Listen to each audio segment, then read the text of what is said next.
Hello friend, এএমসিসিতে সকলকে স্বাগত। আজ আমরা ক্লাস দশম শ্রেণীর দ্বিতীয়তম অধ্যায় ইতিহাস বিষয় নিয়ে আলোচনা করব।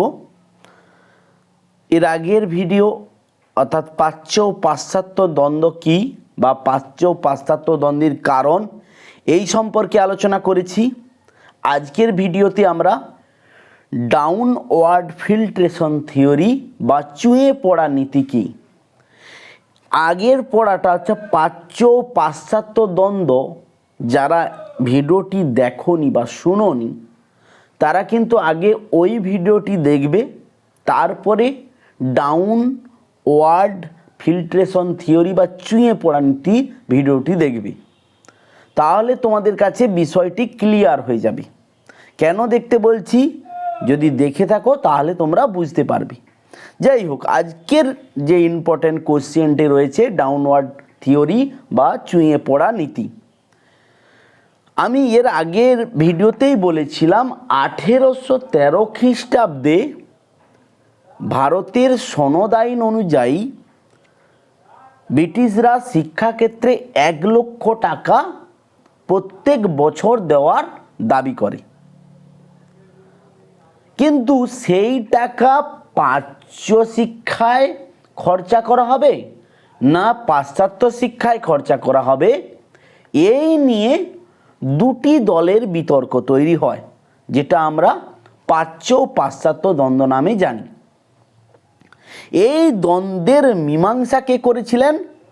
জনশিক্ষা কমিটি অর্থাৎ পাবলিক ইনস্ট্রাকশন কমিটি, আমি বলেই দিয়েছি জিসিপিআই।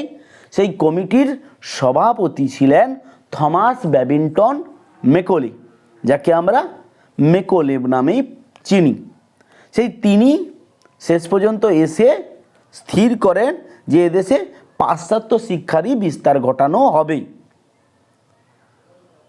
তো সেই অনুযায়ী তিনি যে যুক্তিটা দিয়েছিলেন সেটাই আমরা চুঁয়ে পড়া নীতি। তিনি কি যুক্তি দিয়েছিলেন? তিনি বলেছিলেন উচ্চবর্গের কিছু মানুষ পাশ্চাত্য শিক্ষায় শিক্ষিত হলে ধীরে ধীরে তার সমাজের নিচু তলায় চুঁয়ে পড়বে। অর্থাৎ ফিল্টারে যদি আমি জল ঢালি, আগেকার দিন দেখবে ফিল্টার ছিল, সেই ফিল্টারে আমরা জল ঢাললে জলটাকে পরিষ্কার করে ঠোপা ঠোপা করে গ্লাসে বা বোতলে বা মগে পড়তো। এই যে একটা ফিল্টার, অর্থাৎ শিক্ষায় কিছু উচ্চ শিক্ষিত ব্যক্তি শিক্ষিত হলে সমাজে কিছু মানুষ সেটাকে দেখে ধীরে ধীরে তাকে অনুকরণ করার চেষ্টা করবে।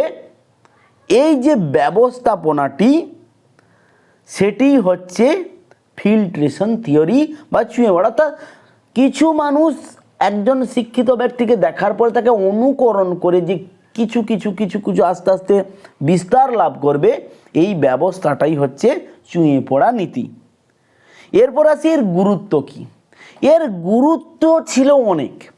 1 নম্বর, এদেশে যদি পাশ্চাত্য শিক্ষার বিস্তার ঘটানো যায় তাহলে কিন্তু এদেশের মানুষকেই কেরানি হিসাবে নিয়োগ করার সুবিধা হবে কম বেতনে। 2 নম্বর, পাশ্চাত্য শিক্ষার বিস্তার ঘটলেই এদেশে কম খরচ করা যাবে, কারণ অধিকাংশ মানুষ তো ইংরেজি শিক্ষায় দক্ষতা লাভ করার চেষ্টা করবে না, কারণ সবাই তো পারে না। তা কিছু উচ্চবিত্তর মধ্যেই সীমাবদ্ধ থেকে যাবে। কিন্তু ফিল্ট্রেশন থিওরির যুক্তি ছিল যে সমাজের অধিকাংশ মানুষের মধ্যে শিক্ষার নাকি প্রসার ঘটানো হবে, যদিও তা বাস্তবে সম্ভব হয়নি। এটিই হচ্ছে ফিল্ট্রেশন থিওরি বা চুঁয়ে পড়া নীতি। মোদ্দা কথা তোমরা মনে রাখলেই হবে যে 1813 খ্রিস্টাব্দের পরে প্রাচ্য না পাশ্চাত্য ক্ষেত্রে শিক্ষার বিস্তার ঘটবে, সেই নিয়ে যে দ্বন্দ্ব তৈরি হয়, মেকলে তার চুঁয়ে পড়া নীতি বক্তৃতা দিয়েছিলেন। তিনি বলেছিলেন উচ্চ ব্যক্তির মধ্যে শিক্ষার প্রসার ঘটালে সেটি ক্রমে নিম্নর দিকে নেমে আসবে। এটি ফিল্ট্রেশন থিওরি নামে পরিচিত। Thank you.